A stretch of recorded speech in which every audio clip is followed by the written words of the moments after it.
Mr. Lee, what were you doing between the hours of 7 and 8 o'clock on the evening that Matthew Gibbs was murdered? I've told you once. I was with Bernie Raystrick. We came out of the dining room and had coffee in the foyer. That's precisely what Mr. Raystrick says. Well, then, you see, it must be true.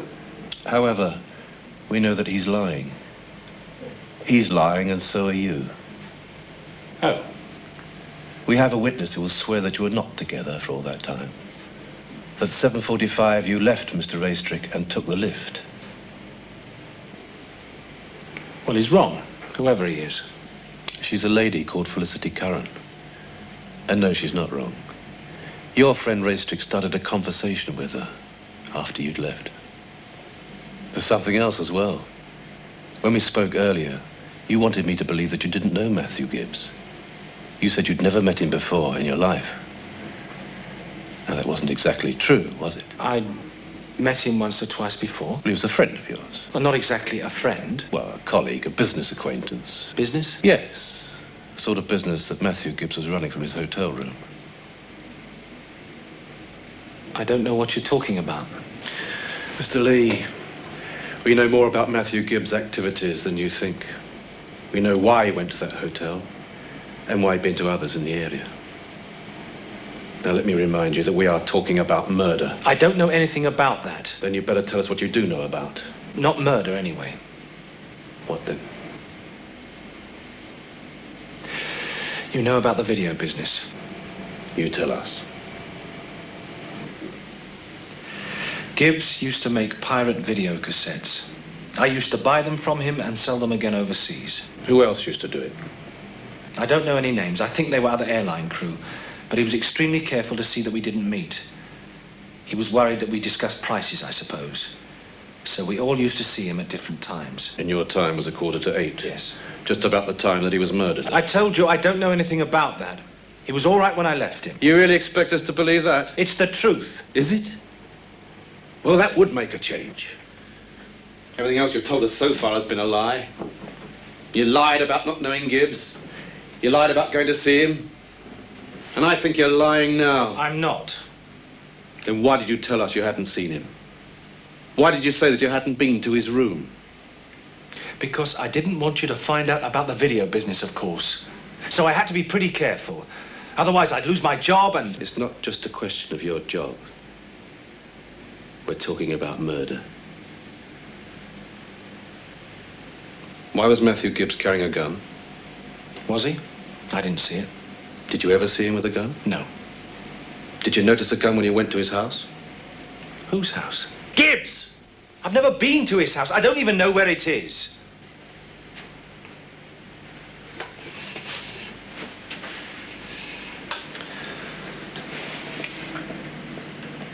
Mr. Lee, you're going to have to face charges concerning the video cassettes in any case.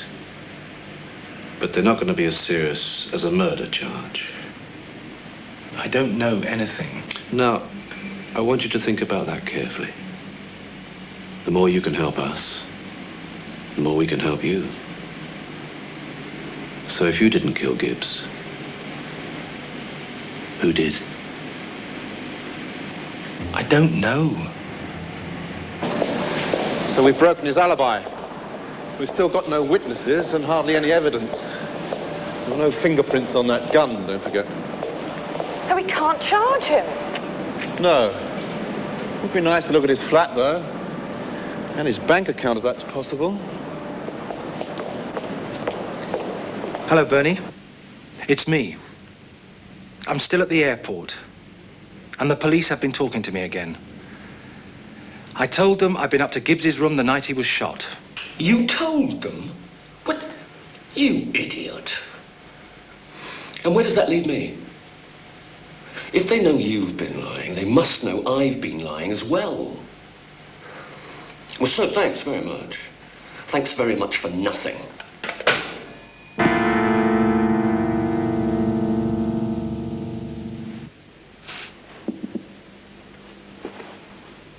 Never trust the man with an alibi. I beg your pardon.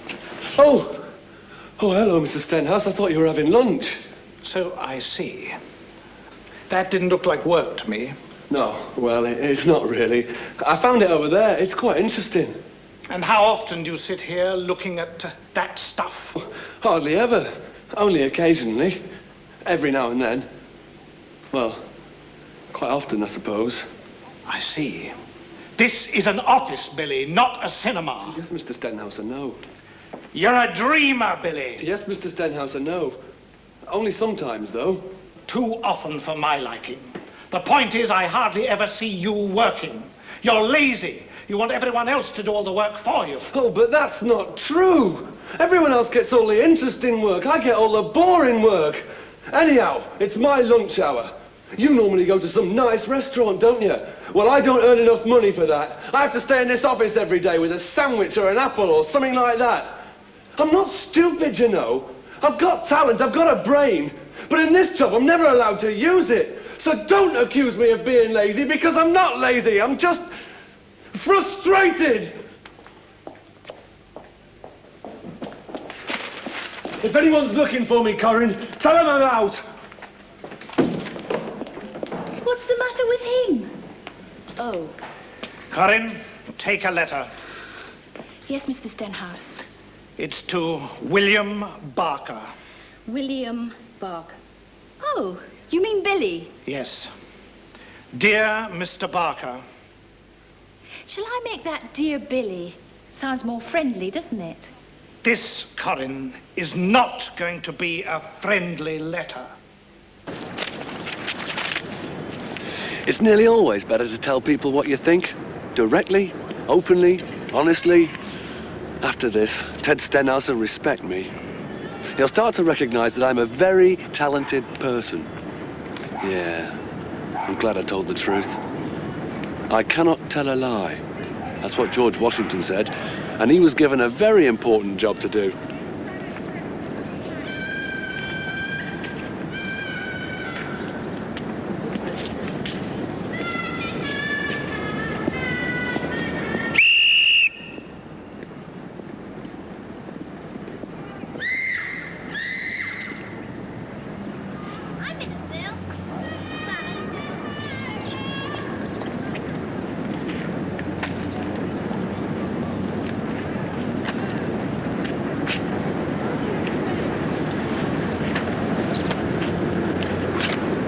Tell me, young man, do you generally use parks as rubbish bins?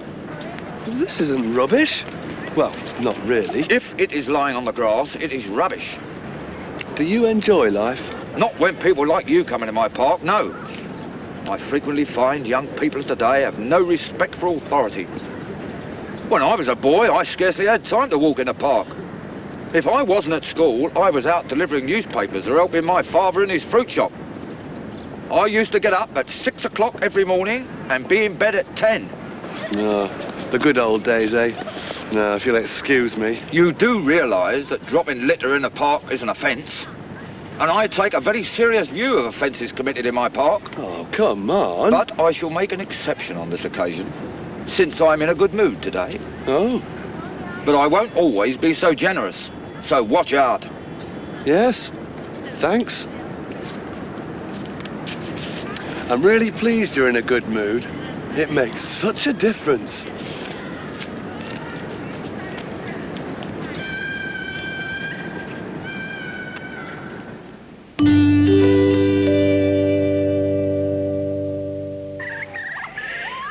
There are many bird reserves in Britain, and one of them is here at Elmley Marshes in Kent.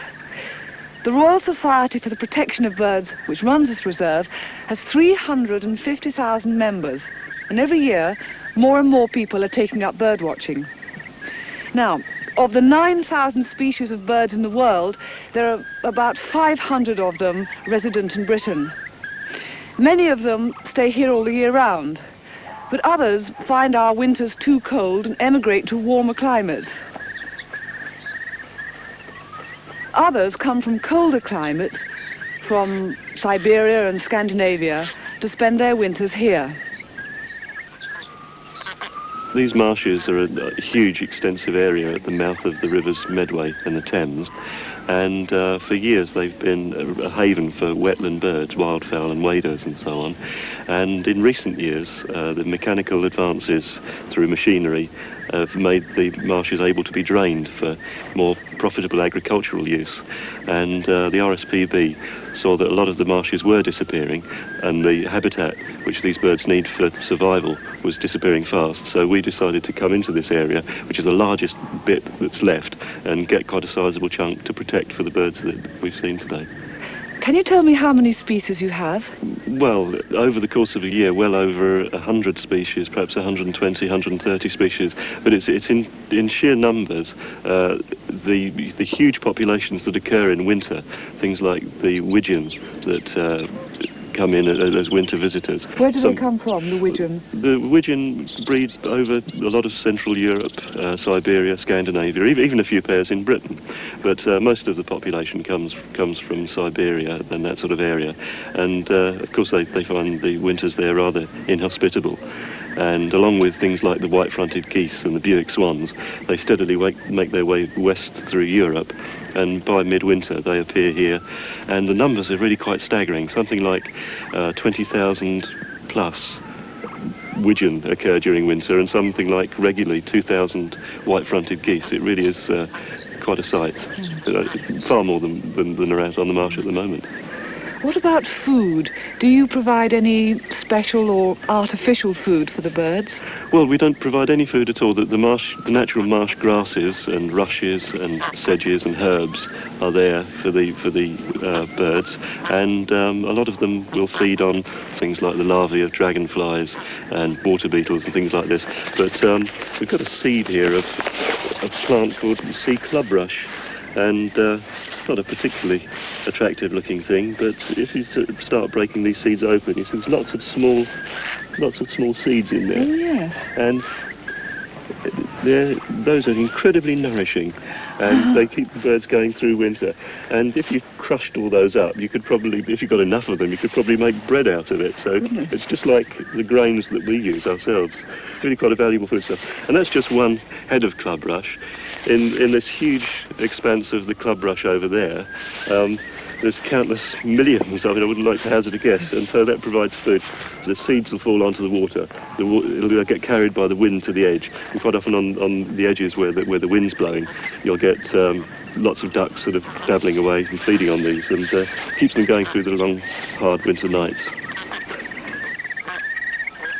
Can you tell me about the migratory habits of the birds here? The migration role that we actually play is different for different species of birds. I've mentioned some of the ones that actually arrive and spend the winter with us, and they breed elsewhere in colder climates. And the birds that actually breed here in spring and in summer, many of them migrate further south, perhaps to West Africa or the Mediterranean. And we also play a third role, and that's for some of the birds that might breed in the far north and winter, perhaps south of the Sahara, they've got to actually stop and refuel, so they actually stop off on our marshes and collect enough food to carry on the migration journey. There's something about the patterns of some of the birds. Some birds actually are resident here, and things that we can hear twittering above us, like this skylark, stay all the year round.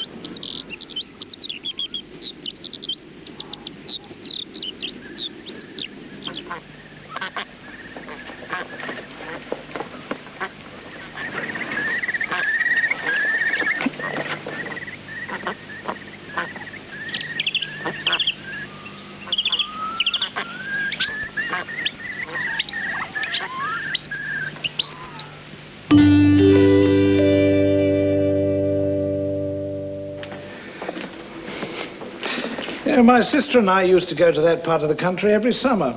Tell you the truth, I used to find it a bit dull, but she liked it, and you have to consider other people's feelings. Oh, really?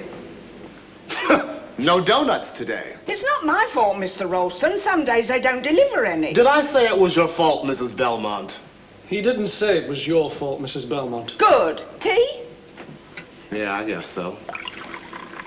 Did you hear about Billy? No? Ted fired him. What? Corrine just told me there's a letter waiting for him when he gets back. But what for? What's he done? He can't do that. That boy will never get another job. He can't throw Billy out just like that. I've never heard of such a thing. Sarah says they had a really heavy argument. Unfair dismissal, that's what it is. Unfair dismissal. There's a law against that.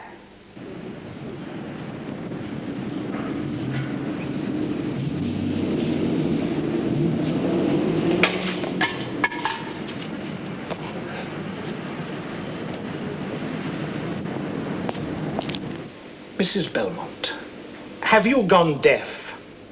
How many times do I have to ask you? I would like a cup of tea, please. I very rarely lose my temper, Mrs. Belmont. But unless you serve me, I'm going to get very angry indeed. I want a word with you.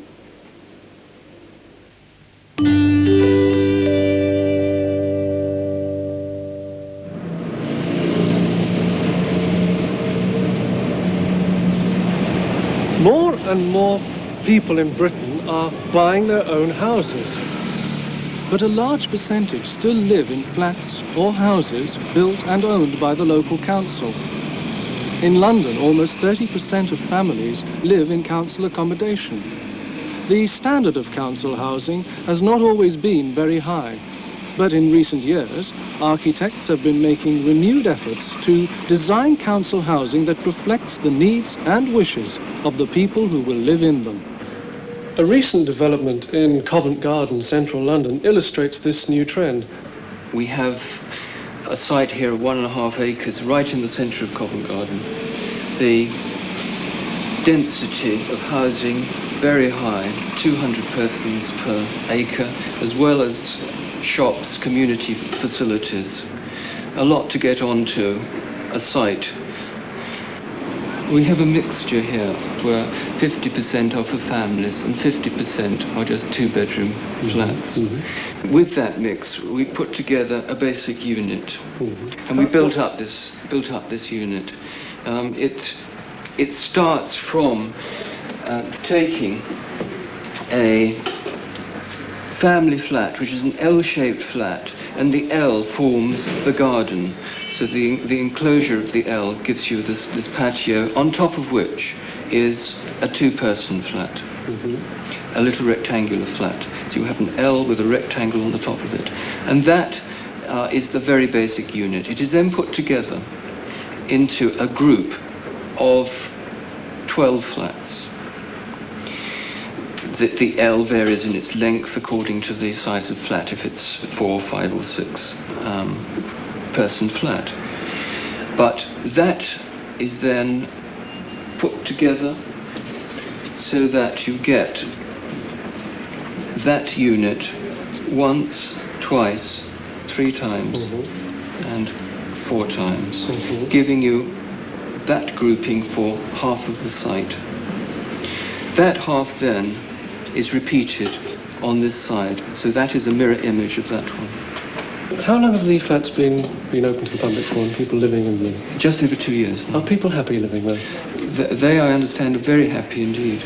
I can't tell you how happy I am, really and truly.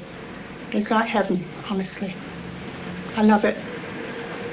What do you like about it? Well, the main thing, for me anyway, is the light and the fact that we're not overlooked. We can't hear a sound from the neighbours. The children down below, and I never hear them. The atmosphere, the lookout, everything about the place is just special. We're very glad we did make the move. We're both very happy here. You could speak for yourself as well. Yes, I was very worried about going into council property, never having ever lived in, and I've been more than delighted in this place. Everything has been very, very nice. What sort of things do you like about it? Everything.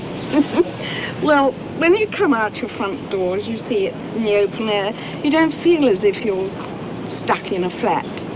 You know, you feel more spacious. Here you've got turnover windows, so you haven't got any problems with finding a window cleaner. Everything about it is nice. Very happy indeed here. Mr. Ball, are housing projects like this one unique? Or is there a hope that we will see many more of them in the near future? I don't think you'll see many more. There's no government money for public housing at the present time. There's a demand for houses with gardens. They're much simpler to build. This building has required a lot of detailed work. You've got to have a first-class contractor. It's got to be built really well if it's going to succeed. I think it's a pity because I do think that inner cities are calling for housing, and I think this is a scheme that we could see in not just this country, other inner city situations, which could be a way forward.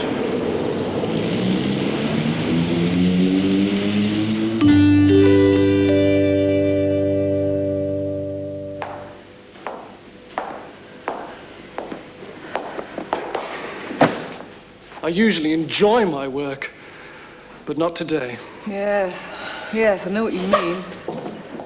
I've realized I need new horizons, so I've decided to take a Spanish course once a week on Thursday evenings. I'll be able to go to South America and make a fantastic television series. And after that... There's a letter for you, Billy. I think it's important. Hey, that's my letter! No, it was a mistake. It was Corin mixed up the names. I'll give you a tip, Mr. Stenhouse. Never do that in the park, or you'll be fined for dropping litter.